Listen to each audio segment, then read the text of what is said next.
క్రైస్తలో ఈరోజు దేవుని యొక్క వాగ్దానము కీర్తనలు 32వ కీర్తన 8వ వచనం.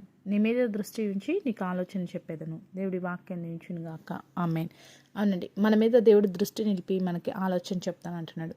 చాలాసార్లు మనం ఎదుర్కొంటున్న ప్రతికూల పరిస్థితిలో ఎలాంటి ఆలోచన చేయాలి, ఈ సమస్యను ఎలా పరిష్కరించాలి, ఈ యొక్క స్థితిలో నేను ఏ రీతిగా నేను ముందుకు కొనసాగాలని, ఏ ఆలోచన రాక ఏ నిర్ణయం తీసుకోవాలి, ఏ నిర్ణయం తీసుకోకూడదు, ఏం చేయాలి ఏం చేయకూడదు ఒక ఆలోచన లేక కృంగిపోయే వారంగా, భయపడే వారంగా, నిరుత్సాహపడే వారంగా ఉంటూ ఉంటాం.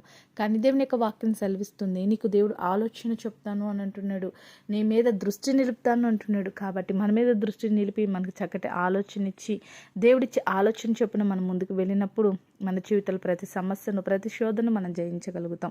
కాబట్టి నీకున్న శోధన విషయంలో, ఇబ్బంది విషయంలో, నువ్వు పరిష్కరించుకోలేని సమస్యల విషయంలో కృంగిపోక, ఏం చేయాలో ఆధైర్యపడక, నీ మీద దృష్టి నిలిపి నీకు ఆలోచన చెప్పే దేవుడు నీకున్నదని గ్రహించి ఆ దేవుని సన్నిధిలో ప్రార్థన చేసి నీకున్న ప్రతి సమస్యను, ప్రతి శోధనను, ప్రతి ప్రాబ్లంను దేవునికి అప్పచెప్పి దేవుడిచ్చే ఆలోచన పొందుకొని దేవుడి చేత నడిపింపబడు. అటు రీతిగా దేవుడు నిన్ను దీవించి ఆలోచన అనుగ్రహించునుగాక. ఆమేన్. ప్రార్థన చేసుకుందామండి. సకల ఆశీర్వాదాలకు కారణభూతుడమైన మా ప్రియ పరలోకపు తండ్రి, యొక్క ప్రార్థనలు ఇస్తున్న ప్రతి బిడ్డను జ్ఞాపకం చేసుకోండి. నీ బిడ్డల మీద నువ్వు దృష్టి ఉంచి చక్కని ఆలోచనలు ఇచ్చి వారిని ధైర్యపరిచే గొప్ప దేవుడో తండ్రి.